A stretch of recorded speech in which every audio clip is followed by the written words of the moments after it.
મહારાષ્ટ્ર રાજ્યના પાનખેડા ખાતે આંતરરાષ્ટ્રીય સાંસ્કૃતિક આદિવાસી 32મું મહાસંમેલન તારીખ 13 ફેબ્રુઆરી 2025 થી તારીખ 15/1/2025 દિન 3 સુધી કાર્યક્રમ યોજવામાં આવ્યો।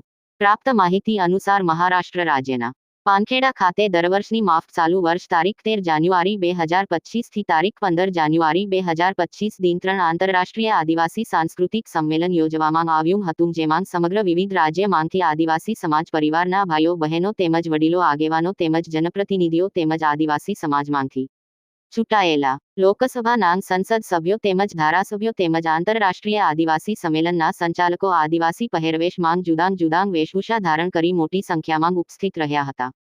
આદિવાસી સમાજના જુદા જુદા રાજ્યમાંથી આવેલા પરિવાર સમાજના આદિવાસી વાજિંત્રો ઢોલ તાલે હર્ષ ઉલ્લાસ સાથે નાચગાન સાથે વાંસળીના સુરે તાલબંધ આદિવાસી ટીમલી ગીતો સાથે લાખોની સંખ્યામાં લોકો ઉમટી પડ્યા હતા।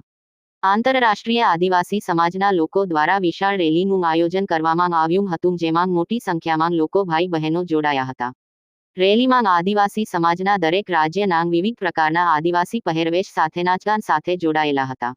આદિવાસી સમાજ ઉપયોગી તમામ વસ્તુઓના વેચાણ માટે સ્ટોલ ઊભા કરવામાં આવ્યા હતા, જેમાં આદિવાસી પહેરવેશ, આદિવાસી વાજિંત્રો, જુદા જુદા અનાજ, આદિવાસી ઉપયોગી તમામ પ્રકારના જાતના ઉપયોગી સાધન સામગ્રી વેપારીઓ દ્વારા વેચાણ કરવામાં આવતું હતું। તમામ કાર્યક્રમમાં ઉપસ્થિત રહેનાર માટે દાળ ભાત અને શાક અને પાણીની વ્યવસ્થા કરવામાં આવી હતી। આદિવાસી સમાજના સ્વયંસેવકો દ્વારા રસોડાનું સંચાલન કરવામાં આવતું હતું। સ્વૈચ્છિક મદદરૂપી દાન પેટે લોકો દાન કરતા જણાયા। આદિવાસી સમાજ પ્રેરણાદાયક સાંસ્કૃતિક કાર્યક્રમો કરવામાં આવ્યા હતા અને મહાનુભાવો અને આદિવાસી સમાજના આગેવાનો તેમજ જનપ્રતિનિધિઓ દ્વારા આદિવાસી સમાજ જાગૃતિ માટે વક્તવ્ય આપવામાં આવ્યા હતા। પોલીસ બંદોબસ્ત ગોઠવવામાં આવ્યો હતો। વાહનો માટે જગ્યાની ફાળવણી કરવામાં આવી હતી। સ્ટોલ પર ગોઠવાયેલા તમામ નાસ્તાથી તમામ પ્રકારની વ્યવસ્થા કરવામાં આવી હતી। શૌચાલયની વ્યવસ્થા કરવામાં આવી હતી। આયોજકો અને સંચાલકો હર્ષ ઉલ્લાસ સાથે તનમન અને ધનથી કર્તવ્ય નિષ્ઠાપૂર્વક કામગીરી કરતા જણાયા હતા।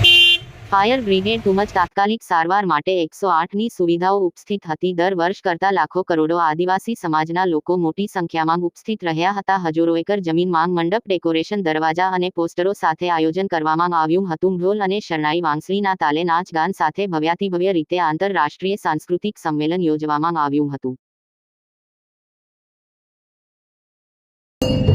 ये लोग जो रम रहे हैं उसका मेन उद्देश्य क्या है? ये नमस्कार, जोहार आदिवासी। मैं वृत्तिका धोड़िया धर्मपुर से हूँ, वलसाड़ से। और ये जो नृत्य है ये कबीलाई व्यवस्था है कि आदिकाल से ये नृत्य है, ये एकता का प्रतीक माना जाता है। आदिवासियों में ये कबीलाई नृत्य है। अच्छा, आपका नाम?